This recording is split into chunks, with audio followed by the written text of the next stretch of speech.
मंच पर विराजमान केंद्रीय मंत्री शिवराज सिंह चौहान जी, हमारे साथ टेक्नोलॉजी से जुड़े हुए राजीव रंजन सिंह जी, श्रीमान भागीरथ चौधरी जी, विभिन्न राज्यों के मुख्यमंत्री, सांसद, विधायक, अन्य महानुभाव और देश भर से जुड़े मेरे सभी किसान भाई और बहनों, आज 11 अक्टूबर का ये दिन बहुत ही ऐतिहासिक है। आज नया इतिहास रचने वाले मां भारती के दो महान रत्नों की जन्म जयंती है। भारत रत्न श्री जयप्रकाश नारायण जी और भारत रत्न श्री नानाजी देशमुख, ये दोनों ही महान सपूत ग्रामीण भारत की आवाज थे। लोकतंत्र की क्रांति के अगुवा थे। किसानों और गरीबों के कल्याण के लिए समर्पित थे। आज इस ऐतिहासिक दिन देश की आत्मनिर्भरता के लिए, किसानों के कल्याण के लिए दो महत्वपूर्ण नई योजनाओं की शुरुआत हो रही है। पहली, प्रधानमंत्री धन धान्य कृषि योजना और दूसरी दलहन आत्मनिर्भरता मिशन। ये दो योजनाएं भारत के करोड़ों किसानों का भाग्य बदलने का काम करेगी। इन योजनाओं पर भारत सरकार करीब 35,000 करोड़ रुपए से ज्यादा खर्च करने वाली है।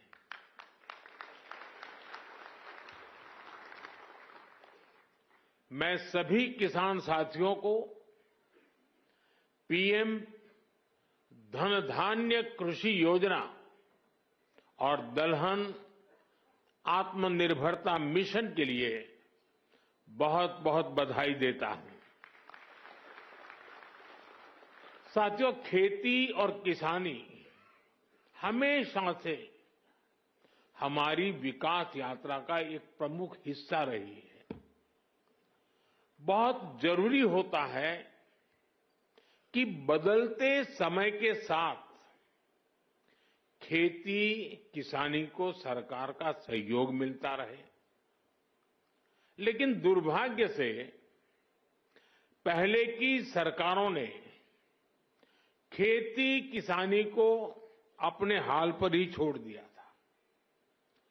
सरकार की तरफ से कृषि को लेकर कोई विजन ही नहीं था, कोई सोच ही नहीं थी।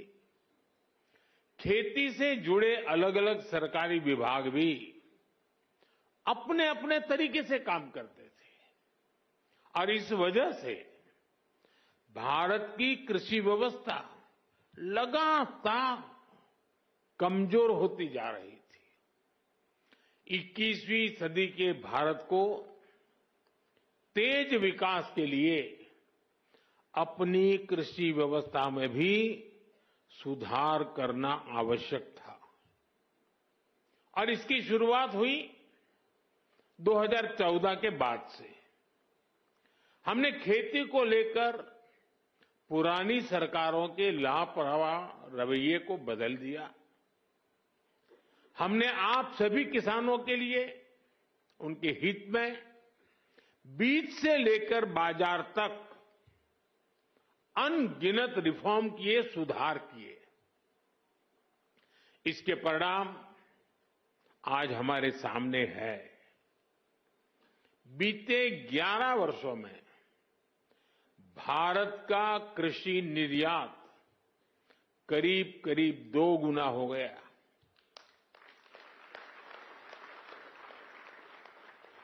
अनाज उत्पादन पहले जो होता था करीब करीब 900 लाख मैट्रिक टन और बढ़ गया। फल और सब्जियों का उत्पादन 640 लाख मैट्रिक टन से ज्यादा बढ़ गया। आज दूध उत्पादन में हम दुनिया में नंबर 1 है। भारत दुनिया का दूसरा बड़ा फिश प्रोड्यूसर है। भारत में शहद उत्पादन भी 2014 की तुलना में 2 गुना हो गया है। अंडे का उत्पादन भी बीते 11 वर्षों में डबल हो गया है। इस दौरान देश में 6 बड़ी फर्टिलाइजर फैक्ट्रियां बनाई गई हैं। 25 करोड़ से ज्यादा सॉइल हेल्थ कार्ड किसानों को मिले हैं।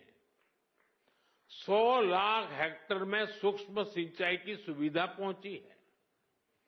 पीएम फसल बीमा योजना से करीब 2 लाख करोड़ रुपए, ये आंकड़ा छोटा नहीं है, 2 लाख करोड़ रुपए क्लेम के रूप में किसानों को मिले हैं। बीते 11 साल में 10,000 से ज्यादा किसान उत्पाद संघ एफपीओज बने हैं। अभी मुझे आने में देरी इसलिए हुई कि मैं कई किसानों के साथ गप्पा गोष्ठी कर रहा था। अनेक किसानों से बात हुई, मछुआरों से बातचीत हुई, महिलाएं जो कृषि क्षेत्र में काम कर रही है उनके अनुभव सुनने का अवसर मिला मुझे। ऐसी अनेक उपलब्धियां हैं जो देश के किसान ने बीते 11 वर्षों में अनुभव की है।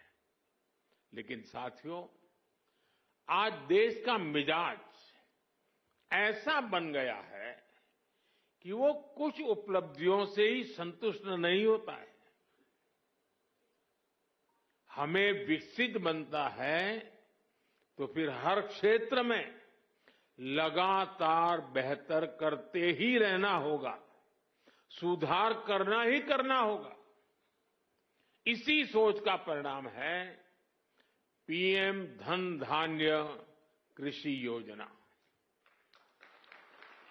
और इस योजना की प्रेरणा बनी है आकांक्षी जिला योजना की सफलता। पहले की सरकारें देश के 100 से अधिक जिलों को पिछड़ा घोषित करके भूल गई थी। हमने उन जिलों पर विशेष ध्यान केंद्रित किया, उनको आकांक्षी जिला घोषित किया। इन जिलों में बदलाव का हमारा मंत्र था कन्वर्जेंस, कोलैबोरेशन और कंपटीशन। यानी पहले हर सरकारी विभाग अलग अलग योजनाओं, जिले के हर नागरिक, सबको जोड़ो, फिर सबका प्रयास के भाव से काम करो और उसके बाद बाकी जिलों के साथ स्वस्थ स्पर्धा करो। इस अप्रोच का फायदा आज दिख रहा है। साथियों, इन 100 से ज्यादा पिछड़े जिलों में, जिसे हम अब एस्पिरेशनल डिस्ट्रिक्ट कहते हैं, अब हम उसको पिछड़े जिले नहीं कहते हैं, 20% बस्तियां ऐसी थी जिन्होंने आजादी के बाद से सड़क ही नहीं देखी थी। आज आकांक्षी जिला योजना की वजह से अब ऐसी ज्यादातर बस्तियों को भी सड़कों से जोड़ा जा चुका है। उस समय जिसे पिछड़े जिले कहते थे, उनमें 17% ऐसे बच्चे थे जो टीकाकरण के दायरे से बाहर थे। आज आकांक्षी जिला योजना की वजह से ऐसे ज्यादातर बच्चों को टीकाकरण का लाभ मिल रहा है। उन पिछड़े जिलों में 15% से ज्यादा ऐसे स्कूल थे जहां बिजली ही नहीं थी। आज आकांक्षी जिला योजना की वजह से ऐसे हर स्कूल को बिजली कनेक्शन दिया जा चुका है।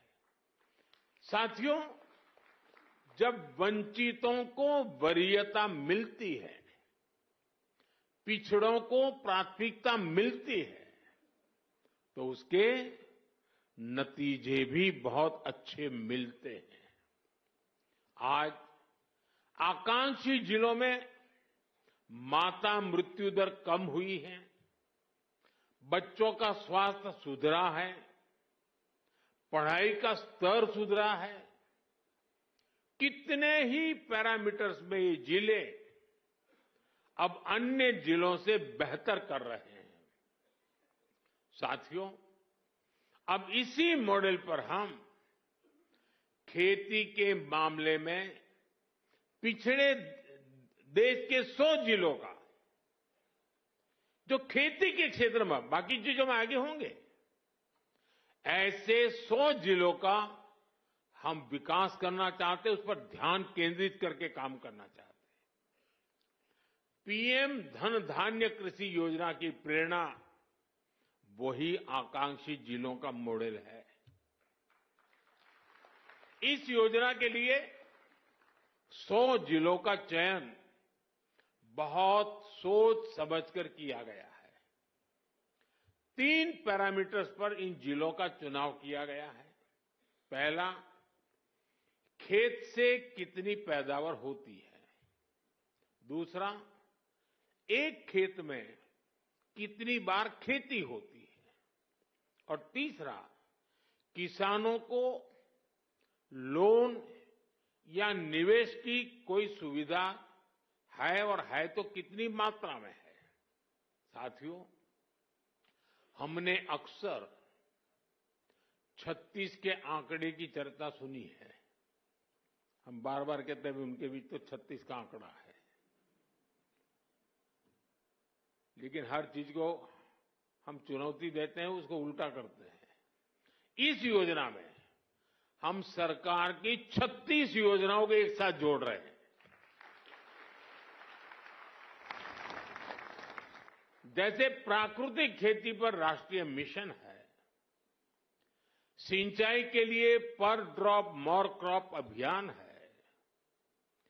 तेल उत्पादन को बढ़ाने के लिए तिलहन मिशन है, ऐसी अनेक योजनाओं को एक साथ लाया जा रहा है। पीएम धन धान्य कृषि योजना में हमारे पशुधन पर भी विशेष फोकस किया जा रहा है। आप जानते हैं, फूट एंड माउथ डिसीज यानी खुरपका मुंहपका जैसी बीमारियों से पशुओं को बचाने के लिए 125 करोड़ से अधिक टीके मुफ्त लगाए गए हैं। इससे पशु भी स्वस्थ हुए हैं और किसानों की चिंता भी कम हुई है। पीएम धन धान्य कृषि योजना में स्थानीय स्तर पर पशुओं के स्वास्थ्य से जुड़े अभियान भी चलाए जाएंगे। साथियों, आकांक्षी जिला कार्यक्रम की तरह उसी प्रकार से पीएम धन धान्य कृषि योजना का बहुत बड़ा दायित्व किसानों के साथ ही स्थानीय सरकारी कर्मचारियों और उस जिले के डीएम या कलेक्टर पर है। पीएम धन धान्य कृषि योजना का डिजाइन ऐसा है कि हर जिले की अपनी जरूरत के हिसाब से इसकी प्लानिंग में बदलाव लाया जा सकता है। इसलिए मैं किसानों और संबंधित जिलों के मुखिया से आग्रहपूर्वक कहूंगा, अब आपको जिले के स्तर पर ऐसी कार्य योजना बनानी है जो वहां की मिट्टी और वहां की जलवायु के अनुकूल हो। वहां कौन सी फसल होगी, बीज की कौन सी वैरायटी लगेगी, कौन सी खाद कब उचित रहेगी, ये आप सबको मिलकर के एक नए तरीके से सोच समझकर निर्धार करना चाहिए और उसको लागू करना चाहिए। आपको हर क्षेत्र, हर खेत के हिसाब से प्लानिंग करनी होगी। अब जैसे कहीं पानी अधिक होता है तो वहां वैसी उपज होगी, कहीं पानी की कमी है तो वहां उस प्रकार की फसलें उगानी होगी। जहां खेती संभव नहीं, वहां पशुपालन और मत्स्य पालन को बढ़ावा देना होगा। कुछ क्षेत्रों में मधुमक्खी पालन एक बेहतर विकल्प होगा। तटीय इलाकों में सीवीड फार्मिंग एक शानदार विकल्प हो सकता है। पीएम धनधान्य कृषि योजना की सफलता लोकल लेवल पर इसके इम्प्लीमेंटेशन से ही होगी। इसलिए हमारे युवा अधिकारियों पर बहुत जिम्मेदारी होगी। उनके पास कुछ कर गुजरने का मौका है। मुझे विश्वास है कि युवा साथी किसानों के साथ मिलकर देश के 100 जिलों की खेती की तस्वीर बदल देंगे। और मैं आपको विश्वास से कहता हूं, जैसे ही इस गांव में खेती की तस्वीर बदली, उस पूरे गांव की इकोनॉमी बदल जाएगी। साथियों, आज से दलहन आत्मनिर्भरता मिशन भी शुरू हो रहा है। ये सिर्फ दाल उत्पादन बढ़ाने का मिशन नहीं है, बल्कि हमारी भावी पीढ़ी को सशक्त बनाने का भी अभियान है। जैसे मैंने अभी पहले कहा, बीते सालों में भारत के किसानों ने रिकॉर्ड खाद्यान्न उत्पन्न किया है। गेहूं हो, धान हो, आज भारत दुनिया के सबसे बड़े उत्पादकों में से एक है। लेकिन साथियों, हमें आटे और चावल से भी आगे बढ़कर सोचना ही होगा। हम अपने घर में भी आटे और चावल से गुजारा नहीं करते, और भी चीजें जरूर पड़ती हैं। आटा चावल से भूख तो मिट सकती है, लेकिन पर्याप्त पोषण के लिए हमें और चीजों की जरूरत होती है। उसके लिए हमें योजना करनी होती है। आज भारत को, और खास करके जो वेजिटेरियन आदि प्रकृति के लोग हैं, उनके पोषण के लिए प्रोटीन बहुत महत्वपूर्ण है। अन्य भी चीजों की जरूरत होती है, उसमें एक प्रोटीन भी है। हमारे बच्चों को, हमारी भावी पीढ़ी को उनके शारीरिक विकास के लिए और उसके साथ मानसिक विकास के लिए भी प्रोटीन का उतना ही महत्व है। और स्वाभाविक है, खास करके जो वेजिटेरियन लोग हैं, और हमारे देश में काफी बड़ा समाज है, उनके लिए तो दाल ही प्रोटीन का सबसे बड़ा सोर्स होता है। पल्सेस ही से उसका रास्ता होते हैं। लेकिन चुनौती ये भी है कि भारत आज भी, हम कृषि प्रधान देश तो है, लेकिन दुर्भाग्य देखिए, भारत आज भी इस प्रकार की आवश्यकताओं के लिए अपनी जरूरतें पूरी नहीं कर पा रहा है। आज देश बड़ी मात्रा में दाल का आयात करता है, दूसरे देशों से मंगाता है, और इसलिए दलहन आत्मनिर्भरता मिशन बहुत जरूरी है। साथियों, 11,000 करोड़ रुपए से अधिक का दलहन आत्मनिर्भरता मिशन, इसमें किसानों की बहुत मदद करेगा। लक्ष्य ये है कि दाल की खेती में 35 लाख हेक्टेयर की वृद्धि हमें कैसे भी करके करनी है। इस मिशन के तहत तूर, उड़द और मसूर दाल की पैदावार बढ़ाई जाएगी। दाल की खरीद की उचित व्यवस्था की जाएगी। इससे देश के करीब 2 करोड़ दाल किसानों को सीधा लाभ होगा। थोड़ी देर पहले कुछ दाल किसानों से मेरी बातचीत हुई और मैंने देखा कि वो आत्मविश्वास से भरे हुए थे, बहुत उत्साहित है और उनका स्वयं का अनुभव पूरा सफल रहा है। और उन्होंने कहा कि कई किसान अब देखने के लिए आते हैं कि भाई इतना बड़ा कैसे कर लिया। देश को दलहन में आत्मनिर्भर बनाने के लिए मैंने उनको बहुत ही मजबूती के साथ, विश्वास के साथ बातें करते हुए देखा।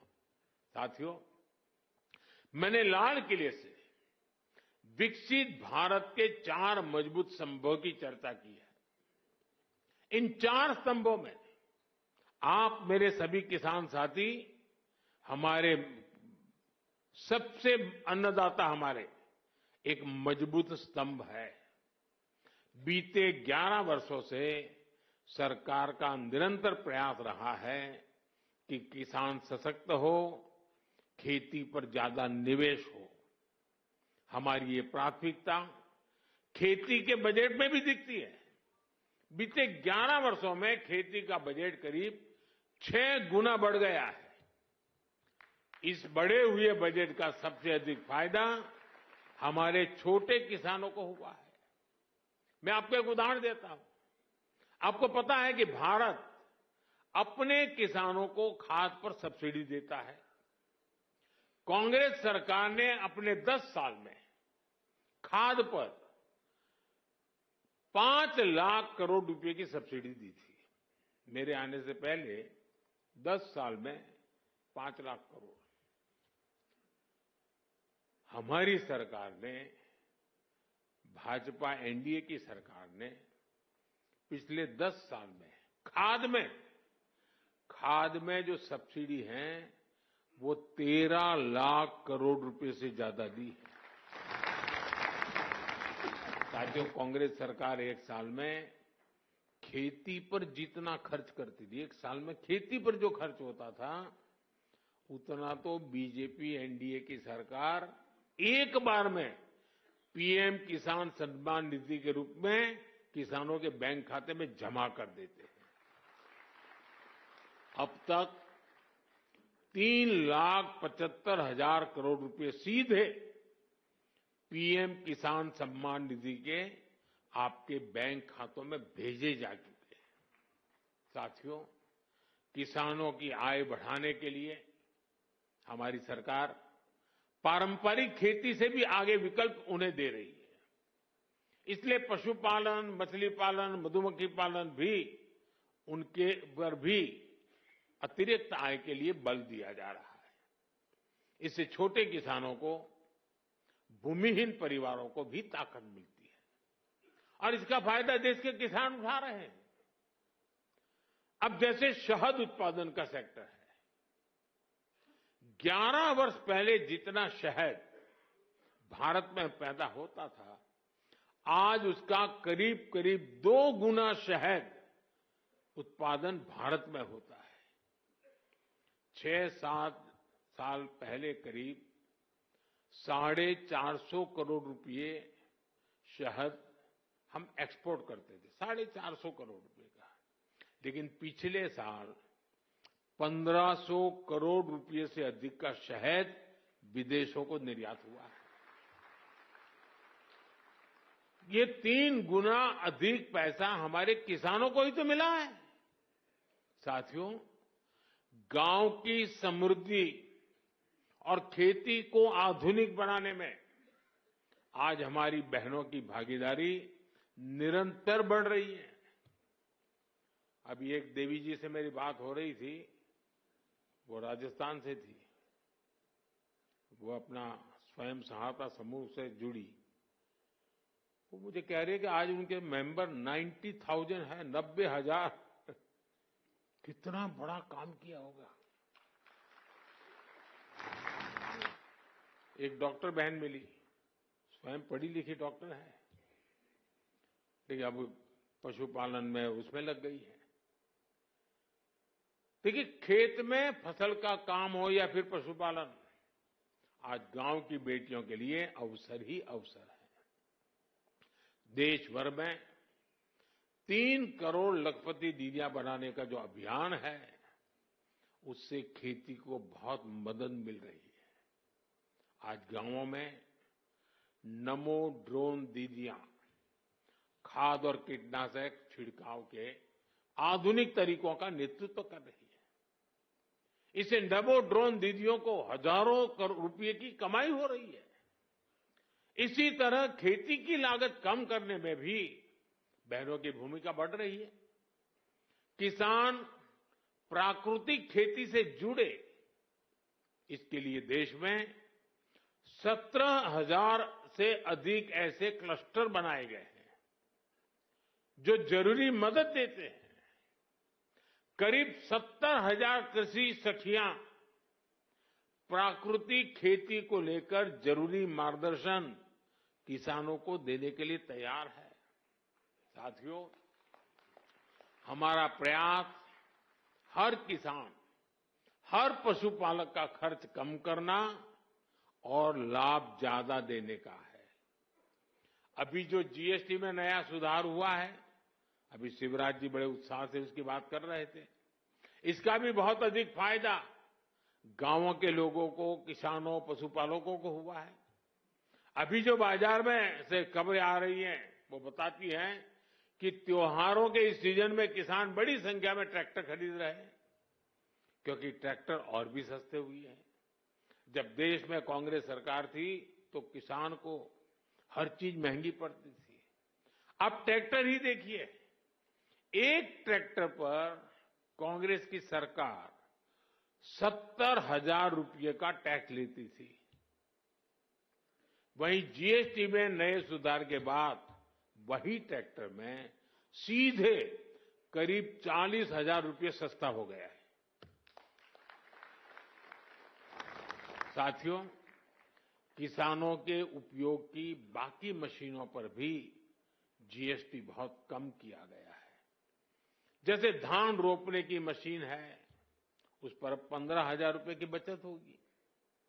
इसी तरह पावर टिलर पर 10,000 रुपये की बचत पक्की हो गई है। थ्रेशर पर भी आपको 25,000 रुपये तक की बचत होगी। टपक सिंचाई, फव्वारा सिंचाई से जुड़े उपकरण हो, कटाई मशीन हो, सभी पर जीएसटी में भारी कमी की गई है। साथियों, प्राकृतिक खेती को बल देने वाली जो खाद है, कीटनाशक है, वो भी जीएसटी कम होने से सस्ते हो गए हैं। कुल मिलाकर देखें तो गांव के एक परिवार को डबल बचत हुई है। एक तो रोजमर्रा का सामान सस्ता हुआ है और ऊपर से खेती के उपकरण भी अब कम दाम में मिल रहे हैं। मेरे प्यारे किसान साथियों, आपने आजादी के बाद भारत को अन्न उत्पादन में आत्मनिर्भर बनाया। अब विकसित भारत बनाने में आपकी बहुत बड़ी भूमिका है। एक तरफ हमें आत्मनिर्भर होना ही है, दूसरी तरफ हमें वैश्विक बाजार के लिए भी उत्पादन करना है। अब हमें दुनिया के दरवाजों पर दस्तक देनी है। दोस्तों, हमें ऐसी फसलों पर भी बल देना है जो दुनिया की मंडियों में छा जाए। हमें आयात कम करके ही रहना है और निर्यात बढ़ाने में कोई पीछे नहीं रहना है। पीएम धन धान्य कृषि योजना, दलहन आत्मनिर्भरता मिशन, ये दोनों इसमें बड़ी भूमिका निभाएंगे। आज इस महत्वपूर्ण अवसर पर एक बार फिर इन योजनाओं के लिए मेरे किसान भाई बहनों को मैं अनेक अनेक शुभकामनाएं देता हूं। आपको आने वाली दिवाली के पर्व की भी बहुत बहुत शुभकामनाएं देता हूं। बहुत बहुत धन्यवाद।